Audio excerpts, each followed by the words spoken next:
দেখো, এই পর্যন্ত তোমাদের ক্লাসগুলো ওয়াইফাই ত্রুটির কারণে বা নেটওয়ার্কের সমস্যার কারণে তোমাদের ক্লাসটা লাইভ হচ্ছে না। এখন দেখো আমরা রেকর্ডিং এর শেষ করার চেষ্টা করব। তোমরা এটা কভার করে নিবা এবং যদি কোনো কোশ্চেন থাকে এখানে বলে দিবা, সমস্যা নাই। দেখো, ভাইরাসের সংখ্যা বৃদ্ধি মানে ওরা ওরা বংশ বৃদ্ধি করে না, ওরা মূলত সংখ্যা বৃদ্ধি করে এবং এটা দুই প্রকার। কয় প্রকার? দুই প্রকার। একটা হচ্ছে লাইটিক চক্র, একটা হচ্ছে লাইসোজেনিক চক্র। এরা মূলত একটা ভাইরাসের নাম হচ্ছে ইবোলা ভাইরাস। এই ইবোলা ভাইরাসকে এরা আক্রমণ করে, অর্থাৎ এই ভাইরাসগুলোকে এরা সহজেই আক্রমণ করে এখান থেকে তারা কাজ করতে পারে ইত্যাদি। তখন দেখো, আমি যদি তোমাদেরকে বলতে চাই যে এরা মূলত ইকোলাই ব্যাকটেরিয়া বা ইকোলি ব্যাকটেরিয়া যদি বলি, ইকোলাই ব্যাকটেরিয়াকে আক্রমণ করে। ইকোলিয়া ব্যাকটেরিয়া এদেরকে আক্রমণ করে কারা? ভাইরাসরা। ভাইরাস এসে একে আক্রমণ করে করে এর দেহের ভিতরে যে উপাদানগুলো আছে সেইগুলোকে ব্যবহার করে তারা বংশবৃদ্ধি করে। অর্থাৎ এরা ভাইরাস যে নিজে নিজে বংশবৃদ্ধি করবে এই যে সক্ষমতা, এটা ভাইরাসের নাই। এদেরকে বংশবৃদ্ধি করতে হলে অন্য আরেকজনের উপর নির্ভর করতে হয়। তারই পরিপ্রেক্ষিতে মূলত এই যে ইকোলাই ব্যাকটেরিয়াকে আক্রমণ করে কে? ভাইরাস। করার মাধ্যমে এরা দুই প্রক্রিয়ার মাধ্যমে বংশবৃদ্ধি করে। মূলত এক হচ্ছে লাইটিক চক্র, আর একটা হচ্ছে লাইসোজেনিক চক্র। এখান থেকে তোমাদের আরেকটা তথ্য তোমরা জানবে, সেটা হচ্ছে কি এটা বেশি বেশি প্রভাব বিস্তার করে এবং এটি কম প্রভাব বিস্তার করে। তারপর দেখো, যদি আমি বলি যে হচ্ছে এদের ক্ষেত্রে কোষটাকে ভেঙে যায়। ধরো একটা কোষের ভিতরে এরা কাজ করছে, এরাও মূলত একটা কোষের ভিতরেই কাজ করে, তবে কাজ শেষ হয়ে গেলে এরা এই যে পর্দা আছে এটাকে ভেঙে বাহির হয়ে যায়। বাট এইটার ক্ষেত্রে এরা পর্দা ভেঙে বাহির হতে পারে না, অর্থাৎ এরা পর্দা ভাঙে না। তাই তুমি বলতে পারো যে এরা বিদীর্ণ হয়, এবং এদেরকে তুমি বলতে পারো যে বিদীর্ণ হয় না। এরা কি হয় না? বিদীর্ণ হয় না। তাহলে এই দুইটা তথ্য কিন্তু অনেক ইম্পর্টেন্ট এই জায়গা থেকে। আরেকটা জিনিস তোমরা খেয়াল করো, যে এই যে আক্রমণ করলো, আক্রমণের এখানে আমি নিচে লিখি যে আক্রমণের পর থেকে অপত্য ভাইরাস সৃষ্টি, অপত্য ভাইরাস সৃষ্টি, এটি যে সময় এটিকে বলা হয়ে থাকে ইকোলিপস কাল। কি বলা হয়? ইকোলিপস কাল। অর্থাৎ এটা কিন্তু ইম্পর্টেন্ট যে আক্রমণ করলো এবং সেখান থেকে যে প্রোডাক্ট উৎপন্ন হবে এর যে মধ্যবর্তী সময়, এটাই মূলত হচ্ছে ইকোলিপস কাল। এটা ইম্পর্টেন্ট, এটা এমসিকিউর জন্য আসতে সম্ভাবনা আছে। পরবর্তীতে আসো, আমি তোমাদেরকে এখান থেকে আমরা তারা যে প্রতিকূল পরিবেশে কি কি ধরনের প্রভাব বিস্তার করে এবং সে বিষয়ে তোমাদেরকে একটু জানিয়ে দেই। দেখো, কয়েকটা রোগ আছে, কয়েকটা ভাইরাস আমি তোমাদেরকে জানাই এবং তারা কি ধরনের রোগের মাধ্যমে মানুষের মৃত্যু ঘটায়। দেখো, প্রথম যে ভাইরাস সেটি হচ্ছে ইবোলা ভাইরাস। তারপরে তোমাদেরকে আমি জানাবো জিকা ভাইরাস, তারপর নিপা ভাইরাস, এবং সর্বশেষ তোমরা জানবে যে হচ্ছে আমাদের যে ফ্লু ভাইরাস। এই ভাইরাসগুলো আসলে কি ধরনের সমস্যা সৃষ্টি করে। দেখো, ইবোলা ভাইরাস এখান থেকে যে তথ্য, এটা নদীর তীরে হয়েছিল। এবং আরেকটা জিনিস খেয়াল করো, এখানে মূলত নাক কান দিয়ে অথবা মুখ দিয়ে রক্ত বাহির হয়, মানে ইবোলা নদীর তীরে এটা সর্বপ্রথম আবিষ্কৃত হয়েছিল, তাই এর নাম হচ্ছে ইবোলা ভাইরাস। কিভাবে মৃত্যু ঘটায় তারপর দেখো, আমাদের যে জিকা ভাইরাস, এটা একটা প্লাবি ভাইরাস, এবং জিকা ভাইরাস যদি কোনো কিছুর হয়, মানে কোনো একটা গর্ভবতী মায়ের যদি জিকা ভাইরাস দ্বারা আক্রান্ত হয়, তাহলে সেখান থেকে আমরা দেখবা যে অপরিণত মস্তিষ্ক গঠন হয়ে সেখান থেকে মূলত বাচ্চা জন্ম হয়, গঠন হয়ে সন্তান জন্ম। তাহলে তুমি এখান থেকে জানতে পারলে যে অপরিণত মস্তিষ্ক গঠন করে না, মস্তিষ্ক পরিপূর্ণভাবে গঠন করতে দেবে না এই যে জিকা ভাইরাস। তারপর আসলে নিপা ভাইরাস, এরা মূলত আমাদের যে ফুসফুসে আক্রমণ করে শোষণে জটিলতা ঘটিয়ে মৃত্যু ঘটায়। তাহলে শোষণে জটিলতা ঘটিয়ে মৃত্যু ঘটায় কারা? Nipah virus. তারপর আসো যে ফ্লু ভাইরাস, যেটাকে আমি বলছি, এটা মূলত আমাদের পোলট্রি, মানে যে পোলট্রি বা হাঁস মুরগি এদেরকে আক্রমণ করে ধ্বংস করে। তাহলে পোলট্রি মুরগি এদেরকে ধ্বংস করার ক্ষেত্রে সবচাইতে বড় ভূমিকা হচ্ছে আমাদের যে ফ্লু ভাইরাস। তাহলে কোন ভাইরাস কিভাবে মৃত্যু ঘটায় এটা তোমরা একটু দেখো। যদি করোনা ভাইরাস এর মাধ্যমে নিতে চাও, করোনা ভাইরাসও কিন্তু শ্বাসকষ্ট জটিলতা বা শোষণ জটিলতার মাধ্যমে মৃত্যু ঘটায়, অর্থাৎ নিপা ভাইরাসের কোয়ালিটির সাথে এটা কিন্তু অনেক মিল সম্পন্ন। এখন আসো আমরা তোমাদেরকে জানাই যে ভাইরাসের আসলে কোনো উপকারিতা দিক কিংবা অপকারিতা দিক আমাদের আছে কিনা একটু খেয়াল করি। দেখো, ভাইরাস মূলত আমাদের দেহে যে করোনা ভাইরাস যেটা ঘটিয়ে দেয়, করোনা ভাইরাস সহ আরো কয়েকটা রোগ সৃষ্টি করে। এর মধ্যে যদি আমি রোগের কথা বলি, যে ভাইরাস দ্বারা আসলে আমাদের দেহে কি কি রোগ হইতে পারে, দেখো খেয়াল করো। আমি যদি তোমাদেরকে বলার চেষ্টা করি, মূলত ফার্স্ট অফ অল হেপাটাইটিস যে রোগটা আছে, হেপাটাইটিস। দ্বিতীয় হচ্ছে আমাদের যে ডেঙ্গু, এই ডেঙ্গু রোগটা মূলত ভাইরাস দ্বারা সংকলিত হয়ে থাকে। তারপরে যদি বলি পেঁপে গাছের রিং স্পট রোগ, দেখো পেঁপের রিং স্পট, পেঁপের রিং স্পট অর্থাৎ পেঁপের গাছে যে পাতা থাকে বা পেঁপে যেগুলো থাকে ওতে দাগের সৃষ্টি হয়, এইগুলো মূলত পেঁপের রিং স্পট সৃষ্টি।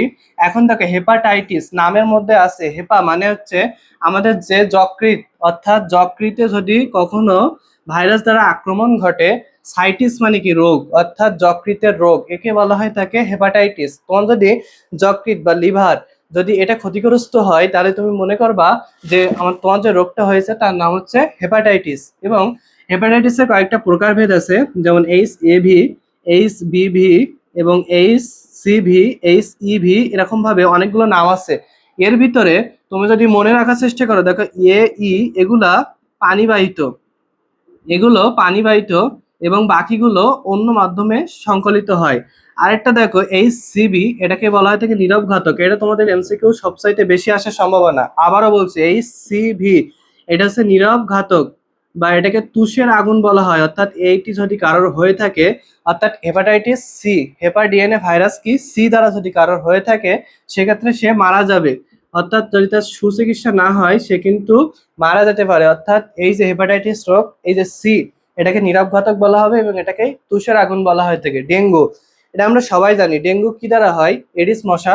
এটা কি মানে আমাদের যে মশাগুলো আছে এডিস ইজিপ্টি, এর মাধ্যমে মূলত ডেঙ্গু রোগটা হয়। তাহলে এডিস কার দ্বারা হয়, এডিস ইজিপ্টি। অর্থাৎ এই ভাইরাস দিয়ে আমাদের মূলত কি হয়ে থাকে, আমাদের ডেঙ্গু রোগটা হয়ে থাকে। তোমার যদি ডেঙ্গু হয়, তোমার দেহের তাপমাত্রা 103 ডিগ্রি থেকে 105 ডিগ্রি হবে, অর্থাৎ এটা একটা লক্ষণ। অর্থাৎ তোমার দেহের তাপমাত্রা যদি 103 ডিগ্রি থেকে 105 ডিগ্রি হয়, তাহলে তোমার ডেঙ্গু রোগ হবে। দ্বিতীয় আসো, যদি তোমার মানে মেরুদণ্ড সহ মেরুদণ্ড ব্যথা করে, মেরুদণ্ড ব্যথা তার সাথে তোমার কোমর ব্যথা থাকে, সেক্ষেত্রে মূলত তোমার ডেঙ্গু হওয়ার সম্ভাবনা বেশি থাকে। এখন দেখো যে ডেঙ্গুর কয়েকটি স্তর আছে, সাধারণ জ্বর হয় এবং তারপরে হেমোরোজিক জ্বর হয়, তারপর হচ্ছে কিনে একেবারে যে হাই লেভেল, সেই জ্বরের নাম হচ্ছে আমাদের যে প্ল্যাটিলেট কাউন্ট কিংবা সেরোলজি ডেঙ্গু শক সিনড্রোম। দেখো, প্রথম বললাম সাধারণ জ্বর, যদি তারপরে হয় সেটাকে বললো হেমোরেজিক জ্বর, এবং তারও শেষে যদি বলি যে যে রোগটা হবে তাকে বলা হয় থাকে হেমো বা সিম কন্ট্যাক্ট বা হেমি কন্ট্যাক্ট ডিজেক্ট ডেঙ্গু শক সিনড্রোম। তারপরে আসো যে এরা কিভাবে আমরা রোগটা নির্ণয় করব।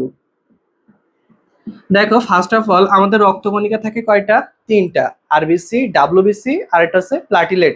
এই প্লাটিলেটের পরিমাণ যদি কমে যায়, তুমি যদি পরীক্ষা করে সিবিসি টেস্ট, রক্ত পরীক্ষা যেটাকে বলে, তুমি যদি রক্ত পরীক্ষা করে দেখো যে প্লাটিলেট কাউন্ট কম পড়ছে, প্লাটিলেটের পরিমাণ কম, প্লাটিলেটের পরিমাণ কম, তখন তুমি বলবা যে আসলে এর কি হয়েছে, এর ক্ষেত্রে ডেঙ্গু ধরার প্রবণতা সবচাইতে বেশি, এর পরিমাণ কম হবে। 2 নম্বরে আসো, যদি NS1, পরীক্ষাটার নাম কি, NS1 অ্যান্টিজেন পরীক্ষা যদি তুমি করো, দেখবা রক্তে ইমিউনোগ্লোবিন জি এবং ইমিউনোগ্লোবিন এম এই দুইটা বৃদ্ধি পাবে। যদি এই দুইটা বৃদ্ধি পায়, তাহলে তুমি মনে করবা যে আসলে তার কি ডেঙ্গু পজিটিভ। ওকে, তাহলে তুমি তাহলে কি বুঝলে, যে হচ্ছে প্লাটিলেটের পরিমাণ কম থাকবে এবং NS1 অ্যান্টিজেন পরীক্ষার মাধ্যমে তুমি দেখবা ইমিউনোগ্লোবিন জি এবং ইমিউনোগ্লোবিন এম রক্তে উপস্থিত থাকছে, অর্থাৎ বৃদ্ধি পাচ্ছে। সেখান থেকে তুমি বলবা যে আসলে তার ডেঙ্গু হয়েছে। এখন তুমি তাকে কি ট্রিটমেন্ট দিবা, তুমি তাকে দিবা হচ্ছে প্যারাসিটামল খাইতে, শুধুমাত্র প্যারাসিটামল, আর কিছু নাই। ওকে, আর যদি তুমি বলা যে এডিস মশা কয়দিন বাঁচে, এটা ইম্পর্টেন্ট, যে এডিস মশা সর্বোচ্চ 21 দিন বাঁচে, তাহলে এডিস মশা কতদিন বাঁচে, সর্বোচ্চ 21 দিন, এটা ইম্পর্টেন্ট, যে এডিস মশা কতদিন বাঁচে, তোমরা বলবা যে 21 দিন একটা ডেঙ্গু মশা বা এডিস মশা কি করে বাঁচছে। এখান থেকে মানে ডেঙ্গু থেকে এই তথ্যটুকু জানলেই তোমার হবে। ঠিক আছে, মেরুদণ্ডের ব্যথা সহ কোমরের ব্যথা, এই যে লক্ষণ, মেরুদণ্ডের ব্যথা সহ কোমরের ব্যথা, এটা কখন ঘটে? যখন ডেঙ্গু রোগ হবে। ওকে, এবং এডিস ইজিপ্টি, এখান থেকে মূলত ভাইরাস দিয়ে মূলত আমাদের ডেঙ্গু ভাইরাসটা হয়ে থাকে। আরেকটা কথা বলি, এটা কিন্তু কোনো পুরুষ মশা দিয়ে হয় না, এটা স্ত্রী মশা দিয়ে হয়। ওকে, তারপরে আসে যে পেঁপের রিং স্পট রোগ, এটা মূলত পেঁপের যে পাতা আছে, পাতা কিংবা ওই যে পেঁপে ওর গায়ে এক ধরনের দাগের সৃষ্টি করে। এটাই মূলত হচ্ছে, তোমার যদি অপশনে আসে যে পেঁপে রিং স্পট, এটা কি দ্বারা সংগঠিত হয়, তুমি বলবা যে ভাইরাস জনিত রোগ, মানে এটা ভাইরাস দিয়ে সংগঠিত হয়। ঠিক আছে, এই পর্যন্ত এসেছিল ভাইরাসের আলোচনা। তারপরে আসো ব্যাকটেরিয়া টপিকে যাব। প্রথমে আমাদেরকে জানতে হবে যে ব্যাকটেরিয়া জিনিসটা আসলে কি, ব্যাকটেরিয়া আসলে কি এবং তার গঠন এবং তার সৃষ্ট রোগ। এখন দেখো ব্যাকটেরিয়া কি, ব্যাকটেরিয়া হচ্ছে ভাইরাসের মতোই ছিল, তবে ভাইরাস ছিল কি আদিকোষী এবং এ একটু ওদের ছাড়া উন্নত। ওকে, অতি আণুবীক্ষণিক ছিল, কে ছিল? ভাইরাস, এবং এটা একটু আণুবীক্ষণিক। তাহলে ফার্স্ট অফ অল আমি কি লিখতে পারি? এটা হচ্ছে আণুবীক্ষণিক। তোমাদেরকে বলেছিলাম ভাইরাসের দেহে ডিএনএ আরএনএ এই দুইটার ভিতরে কয়টা থাকে? মাত্র একটা। বাট তুমি যদি ব্যাকটেরিয়ার ক্ষেত্রে খেয়াল করো, ডিএনএ ও আরএনএ দুইটা জিনিসই উপস্থিত থাকে, আরএনএ উপস্থিত। এবং তোমার যদি বিজ্ঞানীর নাম বলি যে আসলে এটার আবিষ্কারক কে, তুমি বলবা যে Antonie van Leeuwenhoek, Antonie van Leeuwenhoek. এটা মূলত একই সাথে তাকে মানে ব্যাকটেরিয়োলজি এবং প্রোটিওলজি জনক বলা হয়। তাহলে অ্যান্টনি ভ্যান লিউয়েন হুককে কি বলা হয়? ব্যাকটেরিয়োলজির জনক বলা হয়, ব্যাকটেরিয়ার জনক। ওকে, ব্যাকটেরিয়োলজির জনক। তারপরে আসো যে ভাইরাসের যদি আমি গঠনের দিকে খেয়াল করি, তুমি দেখবা যে আসলে এতে কি থাকবে? আণুবীক্ষণিক থাকবে। এবং তার গঠনের দিকে আমরা এবার যাব। দেখো গঠন, গঠন বলতে গেলে মূলত এর চারিধারে কি আবরণ দ্বারা এটা গঠন করে এবং এর মধ্যে যে বস্তুগুলো সেটাই জানানোর চেষ্টা করব। দেখো ভাইরাসের গঠন আমি চিত্রের মাধ্যমে তোমাদেরকে দেখানোর চেষ্টা করছি। তার আগে ভাইরাস সম্পর্কে আরেকটু কিছু তথ্য দেখো। ভাইরাস মূলত -17 ডিগ্রি সেলসিয়াস তাপমাত্রা থেকে 80 ডিগ্রি সেলসিয়াস তাপমাত্রা পর্যন্ত বাঁচতে পারে, 80 ডিগ্রি সেলসিয়াস তাপমাত্রা পর্যন্ত বাঁচতে পারে। এটা তাহলে ইম্পর্টেন্ট। এখন দেখো কিছু কিছু ব্যাকটেরিয়া আছে যারা মূলত অক্সিজেন সহ বাঁচে, আবার কিছু আছে অক্সিজেন ছাড়া বাঁচতে পারে না। যেমন মানুষ, আমরা কি করি না, যে অক্সিজেন যদি না পাই তাহলে কিন্তু আমরা মারা যাই। ঠিক এরকম কিছু ব্যাকটেরিয়া আছে যারা অক্সিজেন ছাড়া বাঁচতে পারে না। এই অপশনগুলো তুমি একটু লিখে রাখো যে অক্সিজেন, অক্সিজেন ছাড়া বাঁচতে পারে, এটা কিন্তু ইম্পর্টেন্ট, অক্সিজেন ছাড়া বাঁচতে পারে। এটার নাম হচ্ছে ক্লোস্ট্রিডিয়াম। নাম কি? Clostridium, Clostridium. তারপরে হচ্ছে 2 নম্বর, অক্সিজেন ছাড়া বাঁচতে পারে না, অক্সিজেন ছাড়া মানে অক্সিজেন তার প্রয়োজন, ছাড়া বাঁচতে পারে না। এটার নাম হচ্ছে অ্যাজেটোব্যাক্টর, অ্যাজেটোব্যাক্টর। অর্থাৎ এরা কি করতে পারে না? অ্যাজেটোব্যাক্টর অক্সিজেন ছাড়া বাঁচতে পারে না। অ্যাজেটোব্যাক্টর বিজেরিঙ্কা, বাইজেরিঙ্কা যদি আমি বলি স্পেসিফিক ভাবে, বাইজেরিঙ্কা। তাহলে অ্যাজেটোব্যাক্টর বাইজেরিঙ্কা মূলত অক্সিজেন ছাড়া কি করতে পারে না? বাঁচতে পারে না।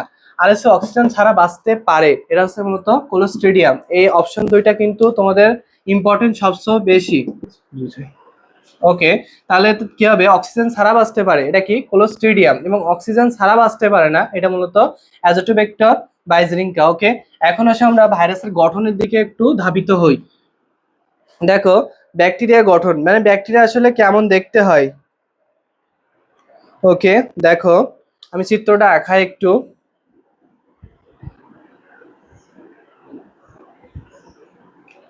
এই যে চারিধারে যে ওয়ালগুলো দেখছো, এগুলো হচ্ছে মূলত, এগুলো হচ্ছে তার আবরণ। তাহলে বাইরে যে এগুলোকে কি বলা হয়? তাকে আবরণ বা এপিথেলিয়াম। এখন ব্যাকটেরিয়ার যে দেহ, এটা মানে ব্যাকটেরিয়া চিত্র আঁকাচ্ছি আমি। ব্যাকটেরিয়া, দেখো ব্যাকটেরিয়ার যে দেহর আবরণ থাকে, এটা গঠন করে মূলত পেপটিডোগ্লাইকান। যে মূল উপাদান থাকে তার নাম হচ্ছে পেপটিডোগ্লাইকান। তাহলে ব্যাকটেরিয়ার আবরণের প্রধান নাম কি? পেপটিডোগ্লাইকান। এটা important. Okay, first of all গঠন থেকে আমরা গঠন পড়াচ্ছি কিন্তু ব্যাকটেরিয়ার গঠন। দেখো একটু খেয়াল করো, আবরণ গেল। এখন আমরা দেখো এর দেহ থেকে কিছু লম্বা লম্বা জায়গা বাইর হয়, এগুলোকে কি বলে আসলে? এগুলোকে ফ্লাজেলাম বলে। এগুলোকে কি বলে? এগুলোকে ফ্লাজেলাম বলে। দেখো এগুলোর নাম হচ্ছে ফ্লাজেলাম। এরা মূলত ব্যাকটেরিয়াকে চলনে সহযোগিতা করে। এরা কি করে? ব্যাকটেরিয়াকে চলনে সাহায্য করে। তাহলে চলাফেরায় সহযোগিতা করে, অর্থাৎ কি হাঁটা চলাতে সহযোগিতা করে, তার নাম কি? ফ্লাজেলাম। তারপর দেখো তোমরা যদি খেয়াল করো দেখবে এখান থেকে একটা শক্ত জায়গা সৃষ্টি হয়, হুলের মতো জায়গা সৃষ্টি হয়, এটাকে বলা হয় থেকে পিলি। এবং এক বছরে যদি বলি প্লিন। অর্থাৎ এরা কি করে? ব্যাকটেরিয়া আমরা জানি কি কাউরে আক্রমণ করে, এখন মানুষের দেহে যদি আক্রমণ করে তাকে তো দাঁড়িয়ে থাকতে হবে, তাই না? গাছে আক্রমণ করলে তাকে সেখানে ঝুলে থাকতে হবে, এটা দিয়ে মূলত সে আঁকড়ে ধরে থাকে। তাহলে পিলি দ্বারা কি করে? পোষক দেহকে আঁকড়ে ধরে, অর্থাৎ যাকে সে আক্রমণ করে পোষক দেহকে আক্রমণ করে ধরে রাখে। ওকে, তাহলে পোষক দেহকে আক্রমণ করে ধরে রাখতে কাজ করে কে? পিলি। এখন দেখো ভাইরাসের যে ভিতরে জায়গাটা আছে এটা মাঝ বরাবর এসে এরকম ভিতরের দিকে প্রবেশ করে আবার বৃদ্ধি পায়। এই যে অতিরিক্ত একটা জায়গা তৈরি হলো এটাকে আমরা বলি হচ্ছে মেসোজোম। এগুলোকে আমরা কি বলি? মেসোজোম। ওকে, তারপরে দেখো এখানে একটা নিউক্লিয়াস থাকবে। আমরা তো সবাই জানি যে নিউক্লিয়াস তো নিউক্লিয়াস আদি কোষে থাকে না, তবে ছোট আকৃতির কিছু থাকতে পারে। দেখো তারপরে এখানে যদি তুমি বলি যে ছোট ছোট রাইবোজোম উপস্থিত থাকবে, সাথে এখানে একটা অতিরিক্ত ডিএনএ থাকবে, উপরে ভলিউটিন থাকবে। অর্থাৎ এই যে খালি জায়গাটা দেখতে পাচ্ছ না, এটা হচ্ছে মূলত আমাদের ক্রোমোজোম। ক্রোমোজোমের বিকল্প হিসেবে আরেকটা জিনিস ভাইরাসের দেহে থাকে, এটা মূলত জেনেটিক বা জেনেটিক ইঞ্জিনিয়ারিং এর ক্ষেত্রে সবচাইতে বেশি গুরুত্বপূর্ণ ভূমিকা পালন করে। এবং এটিকে আমরা আসলে কি বলি? এটাকে আমরা প্লাস্টিড বলি। কি বলি? এটাকে আমরা প্লাসমিড বলি। এটাকে প্লাসমিড বলি। এবং এর গুরুত্ব জেনেটিক ইঞ্জিনিয়ারিং এর সবচাইতে বেশি। তাহলে এটাকে কি বলি? প্লাসমিড। তাহলে তোমাকে যদি বলা হয় ব্যাকটেরিয়ার দেহে যে অতিরিক্ত একটা থাকে সেটাকে নাম কি? প্লাসমিড। ডিএনএ ছাড়াও যে ক্রোমোজোম ছাড়াও অতিরিক্ত একটা জায়গা থাকে, ক্রোমোজোম ছাড়াও অতিরিক্ত একটি গোলাকার বস্তু থাকে বা গোলাকার ক্রোমোজোম থাকে, গোলাকার বস্তু থাকে, তার নাম কি? তুমি বলবা যে সেটির নাম হচ্ছে প্লাসমিড। তাহলে এখান থেকে যে তথ্যগুলো তুমি জানবা যে ফ্লাজেলাম কি করে? চলনে সহযোগিতা করে। দ্বিতীয়ত এটার যে আবরণ থাকে তার নাম হচ্ছে পেপটিডোগ্লাইকান।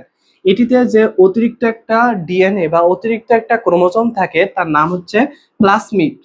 তারপর তুমি জানবা যে এখানে যে একটা হুলের মতো জায়গা বা লোম থাকে তাকে বলা হয় তাকে পিলি। এ কি করে? পোষক দেহকে আঁকড়ে ধরতে সহযোগিতা করে। তারপরে কি? দেখো মেসোজোম, অর্থাৎ এই যে কোষ প্রাচীর, এটা ভিতরের দিকে গিয়ে একটু প্রবৃদ্ধি লাভ করে এবং এই যে জায়গাটা এটাকে বলা হয় থাকে মেসোজোম। এটা মূলত কোষ বিভাজনে সহযোগিতা করে। এটা কি করে? কোষ বিভাজনে সহযোগিতা করে। লিখে দিই, কোষ বিভাজনে সহযোগিতা করে। কোষ বিভাজনে সহযোগিতা করে। ওকে, তাহলে এটা একটু ইম্পর্টেন্ট। তাহলে এই জায়গা থেকে মূলত ব্যাকটেরিয়ার যে কোশ্চেন, গঠনগত যে কোশ্চেন, এটা তুমি জানতে পারলে। ওকে, আমরা এখন জানবো যে ব্যাকটেরিয়া আসলে প্রতিকূল পরিবেশে কোন পদ্ধতিতে জনন করে এবং অনুকূল পদ্ধতিতে কোন পদ্ধতিতে জনন করে। ওকে, এটা ক্লিয়ার? এটা তোমরা এটুকু জানলেই তোমরা ব্যাকটেরিয়ার দেহ সম্পর্কে আন্দাজ করতে পারবা। ওকে, আসো পরের টপিকে। ব্যাকটেরিয়া আসলে কিভাবে জনন কাজ সম্পন্ন করে। ওকে, দেখো ব্যাকটেরিয়া মূলত জনন কাজের যে বিষয়টা, জনন আর ব্যাকটেরিয়ার এ মূলত অনুকূল পরিবেশে একরকম পদ্ধতিতে জনন করে এবং প্রতিকূলে একরকম পদ্ধতিতে জনন করে। দেখো অনুকূলে একরকম, প্রতিকূলে আরেক রকম। অনুকূলে এরা মূলত, অনুকূল বলতে কি? এটা তার একটা অবস্থা, এখানে সে বিভাজিত হতে পারবে। মূলত দ্বিবিভাজন পদ্ধতিতে ওরা কি করে? বংশবৃদ্ধি করে। তারপরে মুকুলোদ্গম বলে একটা পদ্ধতি আছে, মুকুলোদ্গম ইত্যাদি। তাহলে এই পদ্ধতিতে জনন করে। তাহলে মুকুলোদ্গম বা দ্বিবিভাজন পদ্ধতিতে জনন কাজ এটা সম্পন্ন করে। এটা কি? এটা মূলত হচ্ছে অনুকূল পদ্ধতি। এখন আসো যে আবহাওয়া, এটা যে বিপরীত পন্থা বা প্রতিরোধকারী যে বল, এটা মূলত কি? প্রতিকূল অবস্থা। এখন প্রতিকূল পদ্ধতিতে তারা তো বংশবৃদ্ধি করতে হবে নাকি? নাইলে তো ওদের যে অবস্থা এটা কি হয়ে যায়? বিলুপ হয়ে যেতে পারে। এখন তারা কোন পদ্ধতিতে করে? এরা মূলত গনিডিয়া এবং স্পোর সৃষ্টির মাধ্যমে বংশবৃদ্ধি করে। তাহলে গনিডিয়া এবং স্পোর বা অ্যান্ডোস্পোর সৃষ্টির মাধ্যমে কি অ্যান্ডোস্পোর সৃষ্টির মাধ্যমে কি করে বংশবৃদ্ধি করে। আমি কিন্তু তোমাদেরকে সকল তথ্য দিচ্ছি না, যেগুলো ইম্পর্টেন্ট সেগুলোই তোমাদেরকে ছাঁকনির মাধ্যমে করে দেওয়ার চেষ্টা করছি। এগুলো একটু তুলে রাখো, তোমাদের কাজে আসবে। দেখবে এখান থেকে তোমরা কোশ্চেন পাবে। তোমাদের যে অণুজীব অধ্যায় যদি ভাইরাস ব্যাকটেরিয়া থেকে কোনো কোশ্চেন আসে, দেখবে এর ভিতর থেকে তোমরা পাওয়ার সম্ভাবনা পসিবিলিটি বেশি থাকবে। ওকে, প্রতিকূল পরিবেশে কি হয়, গনিডিয়া এবং অ্যান্ডোস্পোর সৃষ্টির মাধ্যমে কি করে তারা বংশবৃদ্ধি করে। এখন আসো আমরা ব্যাকটেরিয়ার কিছু উপকারিতা বা অপকারিতা সম্পর্কে জানবো। দেখো, বাতাসে কি থাকে, নাইট্রোজেন গ্যাস থাকে। এই নাইট্রোজেনটা কিন্তু আমাদের যে ফসলের জন্য অনেক ইম্পর্টেন্ট। অর্থাৎ কি, যদি নাইট্রোজেন আমাদের গাছ না পায়, সে বৃদ্ধি পাবে না, সে কি সেখান থেকে আমরা ফসল পাবো না। যার কারণে কি আলটিমেট আমাদের কি হবে, ক্ষতি হবে। এবং যদি আমরা ফসল না পাই, খাদ্য না পাই, আমরা কি হয়ে যেতে পারি, মারা যেতে পারি। তারই পরিপ্রেক্ষিতে আমি তোমাদেরকে বলতে পারি যে উপকারিতার দিক দিয়ে, ব্যাকটেরিয়ার উপকারিতার দিক দিয়ে তুমি বলতে পারো উপকারিতা কার, ব্যাকটেরিয়ার। দেখো, মূলত উপকারিতার দিক থেকে তোমাদেরকে ফার্স্ট অফ অল বলি যে নাইট্রোজেন সংবর্ধন, অর্থাৎ গাছকে নাইট্রোজেন দানে সহযোগিতা করে। নাইট্রোজেন সংবর্ধন, দেখো এতে যেগুলো কাজ করে তার মধ্যে একটা হচ্ছে অ্যাজোটোবেক্টর। দেখো অ্যাজোটোবেক্টর, তারপর হচ্ছে পিসিউডোমোনাস, আরেকটা হচ্ছে তোমাদের যে কোলোস্ট্রিডিয়াম। ওকে, তাহলে এই যে তিনটা ভাইরাস, অর্থাৎ অ্যাজোটোবেক্টর এবং সিউডোমোনাস, তার সাথে কি কোলোস্ট্রিডিয়াম, এই তিনটা মূলত নাইট্রোজেন সংবর্ধনে গুরুত্বপূর্ণ সহযোগিতা পালন করে। তোমাদের এরপরে যেটা জানতে হবে সেটা হচ্ছে, এখন আসলে শিল্পক্ষেত্রে কিছু কিছু জায়গায় এটা কাজ করে। যেমন দেখো, পাট শিল্পে পাট শিল্পে পাট শিল্পে যেটা কাজ করে, পাট শিল্পে যেটা কাজ করে সেটার নাম হচ্ছে কিনে কোলোস্ট্রিডিয়াম, যেটাকে তোমরা বললো যে কোলোস্ট্রিডিয়াম। পাট শিল্পে আসলে কি কাজে লাগে, তোমার যদি বলা হয় যে পাট শিল্পে কি লাগে, দেখো পাট, পচা পাট, যেগুলো আমরা কি করি ছাল ছাড়াতে হয়, তা সেখান থেকে এই ছাল ছাড়ানোর কাজ করে মূলত এই পাট শিল্পে কোলোস্ট্রিডিয়াম নামক ব্যাকটেরিয়া। এখন হচ্ছে চামড়া, গরুর চামড়া, এগুলোকে কি করতে হয়, সংরক্ষণ করতে হয় না, ওর উপর থেকে কি ওই যে পশমগুলো তুলে ফেলতে হয় না। এগুলোতে মানে কি চামড়া শিল্পে, মানে যেখানে আমরা যে চামড়ার জুতা ব্যবহার করি, ব্যাগ ব্যবহার করি, কিংবা জামা কাপড় ব্যবহার করি, সেখানে যে ভাইরাস মানে ব্যাকটেরিয়াটা কাজ লাগে, তার নাম হচ্ছে ব্যাসিলাস। তার কি ব্যাসিলাস, তাহলে ব্যাসিলাস যে জিনিসটা আছে সেটা দ্বারা চামড়া শিল্পে যে কাজটা করে সেটা হচ্ছে মূলত ব্যাকটেরিয়া।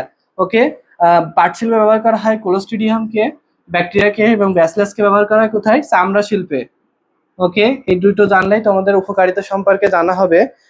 তারপরে আসো, যে ব্যাকটেরিয়া কি করে, যে পচা জিনিসগুলো আছে না সেগুলোকে ও পচিয়ে ফেলে। এখন যদি পচা জিনিস আমাদের পরিবেশ থেকে দূরীভূত হয়, তাহলে আমরা কি করি, ঝাড়ুদার বলি না। তাহলে সেই পরিপ্রেক্ষিতে তুমি বলতে পারো যে প্রকৃতির ঝাড়ুদার।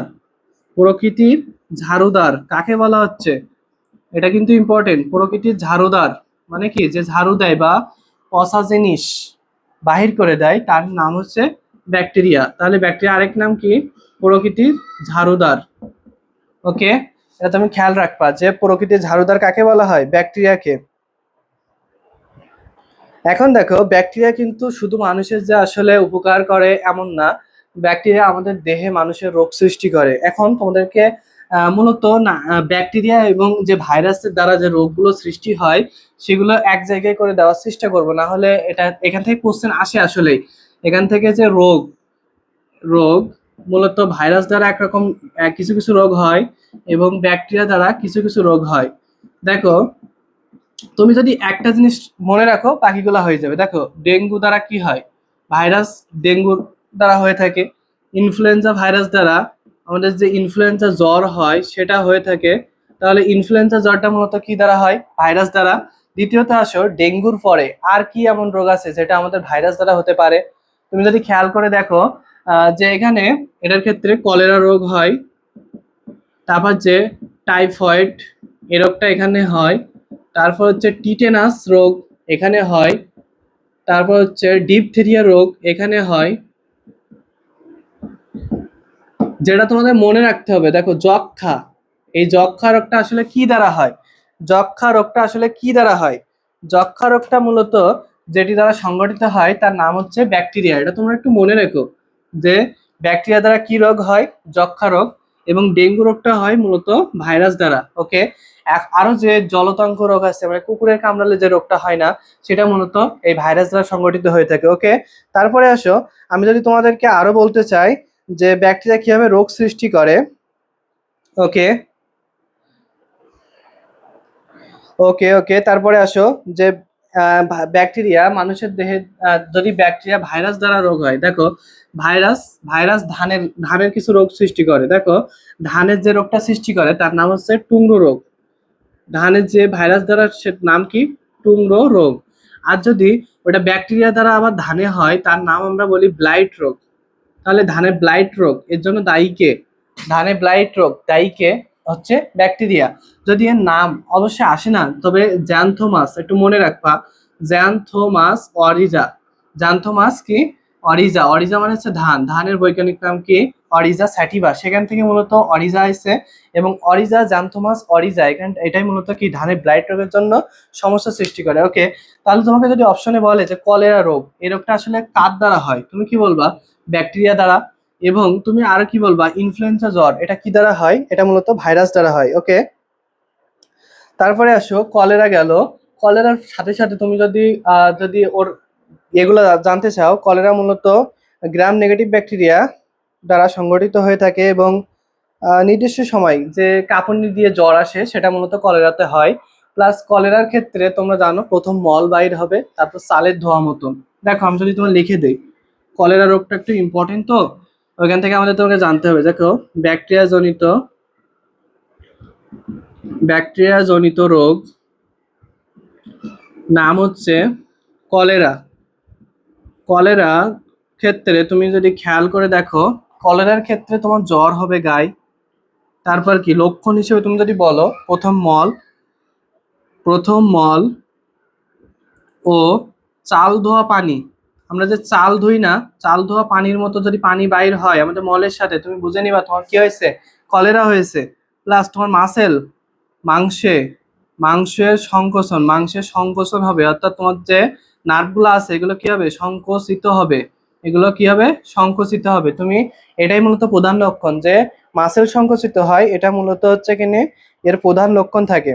ওকে, তাহলে তুমি ব্যাকটেরিয়া থেকে যদি এই তথ্যগুলো জানো, মূলত তোমার ব্যাকটেরিয়া কভার হয়ে যাবে। প্লাস ধানের ব্লাইট রোগ, এটা একটু ইম্পর্টেন্ট যে ধানের ব্লাইট রোগটা আসলে কি দ্বারা হয়? ব্যাকটেরিয়া দ্বারা। ধানের যে টুংরো রোগ, এটা মূলত কি দ্বারা হয়ে থাকে? মূলত ভাইরাস দ্বারা হয়ে থাকে। ঠিক আছে, এই যে রোগটা আমি তোমাদেরকে এক জায়গায় দেওয়ার চেষ্টা করছি। তারপরে আসো, কলেরা রোগ হলে কিন্তু আমাদের দেহে আসলে কি সংকট হয়? পানি। এখন পানি হলে তোমাদের পানি সংকট হলে দ্রুত হাসপাতালে তাকে তুমি ট্রান্সফার করবে এবং সেখান থেকে তাকে স্লাইন দিবা। কারণ তার দেহে কি ফ্লুইডের অভাব হবে, অর্থাৎ কি দেহ থেকে অতিরিক্ত পরিমাণে পানি বাহির হয়ে যাবে। এখন সবচাইতে সঠিক পদ্ধতি হচ্ছে স্লাইন দিবা। দেওয়ার পরে তাকে কিছুক্ষণ রাখলেই ইনশাল্লাহ সে সুস্থ হবে যদি আল্লাহ রহমত করে। ওকে, তারপরে আসো আমাদের যে লাস্ট টপিক আজকের পড়ার, যে ম্যালেরিয়া। ম্যালেরিয়া জিনিসটা আসলে কি? দেখো ম্যালেরিয়া বলতে বোঝানো হয় এডিস মশা। নাম তো শুনছো না? এডিস মশা। এখন এই এডিস মশা মূলত কি করে? মানুষকে কামড় দেয়। আমরা যে মানুষ না, আমাদেরকে কামড় দেয়। ধরো একজন মানুষকে এডিস মশা কামড় দিল, ঠিক আছে? এডিস মশা কি করলো? কামড় দিল। দেওয়ার কারণে সেখানে কি হবে? আসলে যদি কি হবে, তার দেহে তো যকৃৎ থাকে না। যকৃৎ বলতে কি বলা হয়? এই যে আমাদের যকৃৎ বলতে ইংরেজিতে লিভার আমরা যেটাকে বলি। ওকে, এখানে আসে। ধরো তোমার হাতে কামড় দিল, এখান থেকে আস্তে আস্তে গিয়ে যকৃতে চলে যাবে। ঠিক আছে, যকৃতে যে যে চক্রটা হয় তাকে আমরা হেপাটিক চক্র বলি। সেটাকে কি বলি? হেপাটিক চক্র। এবং ও মূলত যকৃতে সীমাবদ্ধ থাকে না, ও ওইখান থেকে আমাদের দেহে যে রক্ত থাকে না, লোহিত রক্তকণিকা, সেখানে আসে। তাহলে ওটাকে আমরা যেহেতু রক্ত বলছি, মূলত লোহিত রক্তকণিকায় যায়, তাই এটাকে এরিথ্রোসাইটিক চক্র। এটাকে কি বলবো? এরিথ্রোসাইটিক চক্র। এখান থেকে যে তথ্যটা তোমাকে মনে রাখতে হবে, দেখো এই জিনিসটা মশা থেকে মানুষে আসছে। মশা কামড় দিচ্ছে, মানুষে আসছে। এখন মানুষ হচ্ছে এখানকার মাধ্যমিক পোষক। এখানকার কি? মাধ্যমিক পোষক। তাহলে অপশনে যদি তোমার জিজ্ঞাসা করে যে মাধ্যমিক পোষক কে, তুমি কি বলবা? মানুষ। দ্বিতীয়ত অ্যাডিস মশা, মানে ওর দেহেই মূলত যৌন জননটা সংঘটিত হবে। তাহলে এই হচ্ছে মূলত এর দেহের প্রাথমিক পোষক। প্রাথমিক পোষক। তাহলে মেইন পোষক যদি তোমাকে বলে যে আসলে মেইন পোষককে, তুমি বলবা যে মশা, ঠিক আছে। আর যদি বলা হয় যে এরার মাধ্যমিক পোষককে, তুমি বলবা মানুষ, ঠিক আছে। তাহলে এখান থেকে নির্দিষ্ট পোষক বা মাধ্যমিক পোষক, এদের দেহে মূলত যৌন জনন হয়। এদের দেহে কি হয়? যৌন জননটা সংঘটিত হয়, এবং এদের দেহে মূলত সংঘটিত হয় অযৌন জনন। এদের দেহে যে জিনিসটা সংঘটিত হয় তার নাম কি? অযৌন জনন, ঠিক আছে। তাহলে মানুষকে কামড়ালো, মানুষের দেহে যকৃতে গেল, যকৃতে যেটা সংঘটিত হচ্ছে সেটা মূলত হচ্ছে হেপাটিক চক্র, আর যেটা লোহিত রক্তকণিকা সংঘটিত হচ্ছে সেটা মূলত এরিথ্রোসাইটিক চক্র। এখান থেকে তোমাদেরকে মূলত জানতে হবে যে এডিস মশা কি হচ্ছে এখানকার প্রাথমিক পোষক। ম্যালেরিয়া থেকে যে শর্ট নোট আমি করে দিচ্ছি, দেখো যে প্রাথমিক পোষক কে ছিল? কে? এডিস মশা, কমপ্লিট বা মশা। দ্বিতীয়ত কি? মাধ্যমিক পোষক কে? মানুষ। 3 নম্বরে আসো, মশা কামড় দিল, তাই না? কাকে কামড় দিল? মানুষকে। এখন মশা থেকে মানুষের দেহে একটা বস্তু যায়, অর্থাৎ মশা থেকে একটা জিনিস মানুষের দেহে যায়। ওই যে জিনিসটা, ওটাকে বলা হয় স্পোরোজয়েট। ওটাকে কি বলা হয়? স্পোরোজয়েট। তাহলে তোমাকে যদি বলা হয় যে মশার দেহ থেকে মানুষের দেহে যে জিনিসটা যায় বা যে উপাদানটা যায়, সেটাকে মূলত কি বলা হয়? স্পোরোজয়েট। তোমার অপশনে থাকবে যে হচ্ছে মূলত মশার দেহ থেকে যে জিনিসটা তোমার দেহে গমন করে সেটাকে কি বলা হয়? তুমি বলবা স্পোরোজয়েট বলে। এটা মূলত হ্যাপ্লয়েড এন কোষ বিশিষ্ট। এই যে স্পোরোজয়েট কি কি কি করে? দেখো, আমাদের যে যকৃৎ থাকে, এই যকৃৎকেও আক্রমণ করে। যকৃৎকেও আক্রমণ করে, এরকম ভাবে ধারালো জিনিস আক্রমণ করে, এর ভিতরে যে খাদ্য থাকে যকৃৎ থেকে ও শোষণ করে, যকৃতের ভিতরে চলে যায়, গিয়ে সেখানে গিয়ে অনেকগুলো কোষ সৃষ্টি করে এবং সেগুলো বৃদ্ধি পায়। একসময় যকৃতের ছোট ছোট কোষগুলোকে সে বিদীর্ণ করে দেয় এবং আস্তে আস্তে সে সেখান থেকে যে উপরের দিকে যাওয়ার চেষ্টা করে। মূলত তারপরে আসো, যদি তোমাদেরকে আমি বলার চেষ্টা করি, দেখবা ওরা আরো বৃদ্ধিপ্রাপ্ত হয়। আরেকটা জিনিস খেয়াল রাখো, এখান থেকে যে কোশ্চেনটা আসে যে বহু নিউক্লিয়াস বিশিষ্ট দশাকে কি বলে। একসময় দেখবা যে একটা কোষ অনেকগুলো নিউক্লিয়াস দিয়ে গঠিত হবে, তখন তার নাম হয় সাইজন। কি? বহু নিউক্লিয়াস যুক্ত দশাকে বহু নিউক্লিয়াস যুক্ত দশাকে কি বলে? তুমি বলবা সাইজন বলে। এটা কিন্তু ইম্পর্টেন্ট। আমি ম্যালেরিয়া থেকে কিন্তু গুরুত্বপূর্ণ টপিকগুলোই বোঝাচ্ছি। পরিপূর্ণ ম্যালেরিয়া পড়াতে গেলে অনেক সময় লাগবে, আমি তোমাদেরকে গুরুত্বপূর্ণ টপিকগুলো পড়াচ্ছি। দেখো, যে প্রাথমিক পোষক নাম কি? এডিস মশা। তারপর কি? মাধ্যমিক পোষক নাম কি? আমাদের যে মানুষ, মাধ্যমিক পোষক কে? মানুষ, ঠিক আছে। তারপর দেখো, মশা থেকে মানুষে যে জিনিসটা কনভার্ট হয়, অর্থাৎ মশা কামড় দিলে যেটা লালার মাধ্যমে যায়, তার নাম হচ্ছে স্প্রোজয়েড, আর ওটা হচ্ছে হ্যাপ্লয়েড কি বিশিষ্ট? এন বিশিষ্ট। তারপর দেখো, বহু নিউক্লিয়াস বিশিষ্ট যে দশাটা আছে তার নাম হচ্ছে সাইজন, অর্থাৎ কি? বহু নিউক্লিয়াস বিশিষ্ট যুক্ত দশাকে কি বলা হবে? সাইজন। তারপরে আসো, যে এরিথ্রোসাইটিক বা আমাদের যে হেপাটিক চক্র, যেটা কি বলছি না, এটাকে বলা হয় থেকে পিরি এরিথ্রোসাইটিক চক্র। তারপর এটাকে মূলত সম্পন্ন হতে 7 থেকে 10 দিন সময় লাগে। এটা তোমাদের জানার দরকার নাই, সমস্যা নাই। তারপরে তোমাদের আসো, তোমাদেরকে বলি, এরা কিন্তু জানা দরকার যে বহু নিউক্লিয়াস বিশিষ্ট দশাকে কি বলে? সাইজন। তারপরে আমি তোমাদেরকে আরেকটা দশা বলি, এখান থেকে আরেকটা জিনিস যে যকৃৎ থেকে মূলত লোহিত রক্তকণিকা আক্রমণ করে ছোট কণিকাগুলো, মানে কি? যেগুলো ছোট, বড়গুলো কি করে? যকৃৎ কোষকে আরো আক্রমণ করে, ছোটগুলো কি করে? লোহিত রক্তকণিকাকে আক্রমণ করতে আসে। এখন এটা দুইটা আকার আছে। এখন একটা দেখো মাইক্রো, আরেকটা হচ্ছে মাইক্রো গ্যামিটোফাইট, আরেকটা হচ্ছে ম্যাক্রো গ্যামিটোফাইট। মাইক্রো মানে হচ্ছে ছোট, আর হচ্ছে ম্যাক্রো মানে হচ্ছে বড়। এখন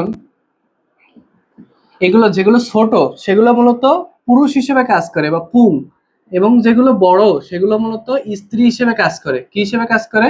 স্ত্রী। এখন আমাদের কাজ কি? ওরা কি করবে? পুং আর স্ত্রী কি করবে? পরস্পরের সাথে নিষেক বা মিলন ঘটানোর মাধ্যমে একটা যৌন জনন ঘটাবে। আর এই যৌন জনন কার দেহে ঘটবে? এডিসের দেহে। এখন পুং আর স্ত্রী জনন যখন সংগঠিত হবে, সেখান থেকে মূলত কয়েকটা জিনিস সংগঠিত হয়ে থাকে। কি হয়? সেখান থেকে তারা পরবর্তী স্প্রোজয়েড দশা সৃষ্টি করে। সেখান থেকে ওদের দেহে যে আসলে স্পোর্ট সৃষ্টি হয়, এটা হয়। এবং এখান থেকে মূলত আমাদের দেহে কিন্তু যকৃৎ কি হয়? স্ফূর্তি হয়। এখন দেখো, এই রোগের কারণে এই রোগের কারণে কিছু রোগ হয়। এই রোগে যকৃৎ মোটা হয়। যকৃৎ কি হয়ে যায়? যকৃৎ এবং প্লীহা স্ফীতি ঘটে। স্ফীতি ঘটে মানে কি? মোটা হয়। দ্বিতীয় একটা কারণ দেখো, যকৃৎ যেহেতু মোটা হয়ে গেছে, যকৃৎ থেকে একটা পদার্থ নিঃসৃত হয়। যকৃৎ থেকে হিমোলাইসিন হিমোলাইসিন নিঃসৃত হয়। হিমোলাইসিন নিঃসৃত হয়। তাহলে এটা কিন্তু ইম্পর্টেন্ট যে যকৃৎ থেকে আসলে কোন পদার্থ, যকৃৎ সবসময় চেষ্টা করবে যে ওদের আক্রমণ থেকে বেঁচে থাকার, কিন্তু ও তো আসলে ওদের সাথে পেরে উঠবে না। সেক্ষেত্রে ওর দেহ, ওকে টিকে থাকতে হলে ওর দেহ থেকে কিছু জিনিস বাইর করতে হবে। ওকে, দেখো ওর সাথে মারামারি করে হলেও সে কি করবে? হিমোলাইসিন নিশ্চিত করবে। তারপরে যদি আমি তোমাদেরকে বলি যে ওরা মানুষের দেহে হিমোলাইসিন এবং লাইসোলেসিথিন নামে আরেকটা পদার্থ তৈরি করে, সেটার ক্ষেত্রে ওকে তোমরা কমেন্ট করছো, দেখার অবশ্যই ক্লাস সংক্ষিপ্ত তো দ্রুত সময়ের মধ্যে শেষ করার চেষ্টা করছি। দেখো হিমোলাইসিন, ওকে, দেখো লাইসোলেসিথিন অর্থাৎ যে এডিস মশা আছে না, ওই এডিস মশা যে স্পোরোজয়েড দশা আছে ওইখান থেকে ও এক ধরনের পদার্থ নিঃসৃত করে। ও যে পদার্থ নিঃসৃত করে তার নাম হচ্ছে লাইসোলেসিথিন। তার নাম কি? লাইসোলেসিথিন। লাইসোলেসিথিন। ওকে, তাহলে একটা জিনিস খেয়াল করো যে এই রোগে, এই মাধ্যমিক রোগ, ওকে আমার ক্লিয়ার হয়ে গেছে। তোমরা যে সময়ের ভিতরে সংক্ষিপ্ত সময়ের মধ্যে আমি দেওয়ার চেষ্টা করছি। এখন একটা জিনিস খেয়াল করো যে ম্যালেরিয়া রোগ, আবার বলছি, দেখো ম্যালেরিয়া হচ্ছে মশার মাধ্যমে মানুষের দেহে রোগ ছড়ায়। মশা কামড় দেয়, দিলে স্পোরোজয়েড দশাটা মানুষে কনভার্ট হয়ে যায়। দ্বিতীয়ত দেখো, এটা যেহেতু মানুষের দেহে দ্বিতীয় ধাপে আসছে, প্রথম ধাপে কাদের দেহ থাকে? কি এডিস মশার দেহে থাকে। এক্ষেত্রে কি হয়? প্রাথমিক পোষকও আর মানুষের দেহ যেটা সেকেন্ড পোর্শনে আসে, তাই এটা মূলত মাধ্যমিক পোষক। তারপরে গিয়ে দেখো যে মানুষের দেহে দুই জায়গায় কাজ করে, এক যকৃতে কাজ করে, এক লোহিত রক্তকণিকায় কাজ করে।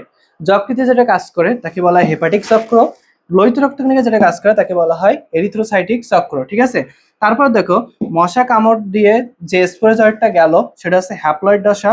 এক ধাপ মানে কি? এই যে হেপাটিক চক্র এর মধ্যে অনেকগুলো ধাপ আছে, তার ভিতরে একটা ধাপে কোষের ভিতরে নিউক্লিয়াসের যে সংখ্যা একের অধিক মানে কি একাধিক থাকবে, সেই দশাকে বলা হয় সাইজন দশা। এখন এই সাইজন দশায় মূলত হচ্ছে কি মানুষের দেহে কি করে, যে বিভিন্ন অনেকগুলো নিউক্লিয়াস সৃষ্টি করে, তারপরে গিয়ে ওগুলা ভেঙে ভেঙে আরো অধিক সংখ্যা বৃদ্ধি করে। তারপরে আসে দুইটা জিনিস, একটা আছে আকারে বড়, ম্যাক্রো, মাইক্রো মানে কি আকারে ছোট, মাইক্রো মানে কি আকারে ছোট, এবং এরা মানে হচ্ছে আকারে বড়। অর্থাৎ আকারে যারা বড় তারা মূলত স্ত্রী হিসেবে কাজ করে, এবং আকারে যারা ছোট তারা মূলত পুং বা পুরুষ হিসেবে কাজ করে। এখন পুরুষ এবং স্ত্রী পরস্পরের সাথে নিষিক্ত হয়ে যে কিনেট বা সিস্ট গঠন করে, এগুলাই মূলত আবার মশা মানুষের দেহ থেকে নিয়ে নেয়। মানুষের এই যে এগুলো মূলত হচ্ছে কি দশা বলতো? এগুলো হচ্ছে যৌন জনন দশা, যৌন জনন। আর হচ্ছে আমাদের দেহে যে যকৃতে আর এই দুইটা মূলত অজৈন জনন দশা। তাহলে জৈন জনন হচ্ছে ওই যে মশার দেহ, এটা সংগঠিত হবে মশার দেহ।